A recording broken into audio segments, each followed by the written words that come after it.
I bet you haven't noticed what I've noticed about rainbows. It's very sunny here at the moment in the Northern Hemisphere, in the British Isles. And I saw a rainbow in really unusual circumstances. So usually we get rainbows in the murky, wet months when the sun is lower in the sky and it manages to sneak in underneath the clouds, and then it puts the rainbow very high up in the sky, so the rainbow like bridges a huge arc and seems like it's miles in length. This rainbow showed up in between two buildings while I was driving, because the sun was so high that this rainbow appeared gigantic between kind of human-sized features of the landscape. And I really noticed the banding of the colours, the red on the top and the blue on the bottom, with the green in between. And although it was upside down, it seemed a lot like a map of the earth and the sky, with the green in between, the earth being red with the soil, with the iron, with the fire, and the blue of the sky, with the green in between, which is the little layer sandwiched in the middle where life happens, where you and I happen. And I learn a lot about science in my life. So I know all about refraction and different frequencies of light and so on. So I was seeing that as a map. And lately I've been learning a lot more about ancient wisdom traditions, spiritual traditions. And if you've ever had anything to do with yoga, you've probably come across the 7 chakra system, and they've got colours associated with them, and the root chakra down at the bottom is red, and the crown chakra up at the top is white, but it goes through the colours of the rainbow in between, so that I think the heart is green. So I'm like connecting all of these things together and seeing how the map that's in the rainbow shows up in physical reality and also shows up in this chakra system, and how we talk about energies, frequencies, vibrations, and thinking about how the earth is the lower frequencies, the longer wavelengths, the red, and the sky and space is the higher frequencies. That's where all the cosmic radiation, you know, if you went up above the atmosphere, if you went outside of the Earth's magnetic field, you would get such a dose of radiation so quickly, because the high energy particles that are being emitted by all the stars, they would basically shred your molecules, shred your DNA, shred your cells. You would become very ill very quickly, but we're protected. We're protected by the magnetic field of the earth.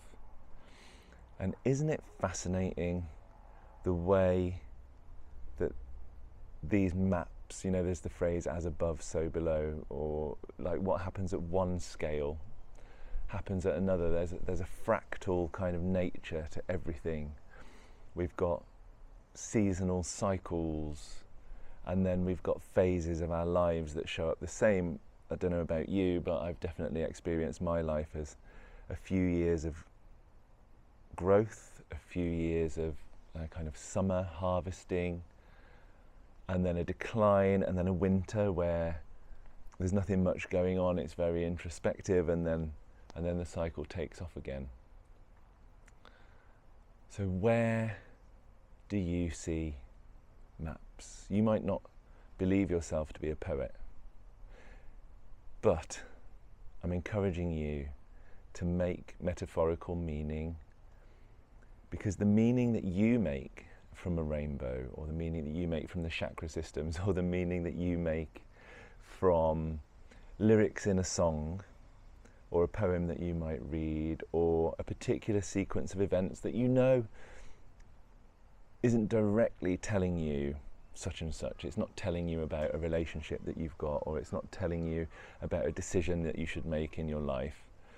But yet it can be the way that you interact with your pet cat. And something that you notice about yourself during that interaction, a way that you react, something that you like or don't like about the interaction. Transferring that as a map into how you approach your job, for instance. That's perfectly valid. It doesn't have to be logical and rational. These maps, these clues, these patterns, they show up all over the place because there's only really a few fundamental principles like frequency, like diffraction, like protection, that allow life, the thin green band between the fire of the earth and the dangerous energy of the sky. The patterns that occur within that little green band are a microcosm of the patterns that we see on bigger scales, and similarly the patterns that we see in the microcosm of your relationship with your cat gives clues to your relationships with your work or your other relationships or your life as a whole. That's valid. Don't worry about being logical and rational. Logic and rationality is great for solving certain kinds of problems, like finding your biscuits in the supermarket aisle by reading the signs on the aisles. That's great. It's so useful to have a rational mind. But don't overuse it. Don't apply it to everything. So my request to you is, let there be meaning in the clues that you get as you go through your day. Invite the meaning in. It's actually quite a fun thing to do with your mind, and it's better than worrying about paying your bills or what so-and-so said yesterday that you're still upset about. Don't bother with that. Make meaning out of the rainbows and the clouds and the way that the breeze blows through the leaves. It's much more fun, trust me. So if you like my videos, don't forget to press subscribe and like and send it to your friends. And if you like this video in particular, there's another one coming up. I'll link you to it now. All right. Have fun, enjoy your day, see you soon, bye!